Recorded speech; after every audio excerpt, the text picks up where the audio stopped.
Anda FM.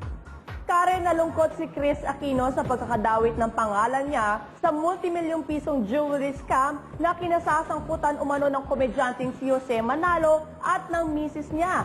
Ayon kay Chris, malabo magkaroon siya ng kaugnayan sa kinasasangkutang kaso nila Jose. Nagpapatol, Mari Dumawal. Kamakailan lang lumapit sa Senado ang ilang alahero at property owners para idulog ang multimilyong pisong scam na kinasasangkutan ng ilang ponso. Isa-isa nilang ikwinento ang hinagpis dahil sa panluloko sa kanila. 5 milyon ang pinag-uusapan dito. Hirap na ho kami. Nagancho raw sila ni Annalyn Manalo, misis ng komedyanteng si Ariel Jose Manalo. Pinapapunta niya ako sa bahay araw-araw para kumuha ng iba-ibang alahas. Tapos yun pala, sabi niya sa akin, meron siyang buyer, si Pia Guanyo, si Helen Gamboa, si Chris Aquino. Tapos nag-i-issue siya ng checking tumatalbog. Eh syempre naman, sino ba mag-aakalang lulukohin niya kami? At lagi naman niyang binabanggit na siya asawa ni Jose. At hindi niya kahit kailan patatalbogin ano man ang mga transaksyon namin sa kanya. Huli na madiskubre nilang isinangla ang mga ito. Nung pinunta namin sa pawn shop, wala na rin, naibenta na rin.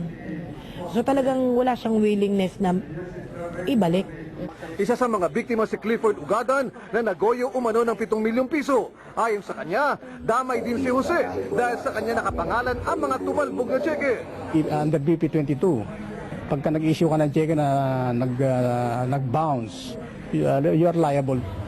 Dahil dito kinasuhan na ng estafa ng 18 biktima ang mag-asawang Jose at Annalyn Manalo. Pero ayon sa abogado ng mag-asawa, sisikapin nilang makipag-ayos sa mga nagdemanda. Ayaw na magsalita ng iba pang taga-showbiz na nadawit sa issue. Pero ikinalungkot naman ito ni Chris Aquino. I have two trusted alaheras. One is based in Binondo and one is based in Green Hills.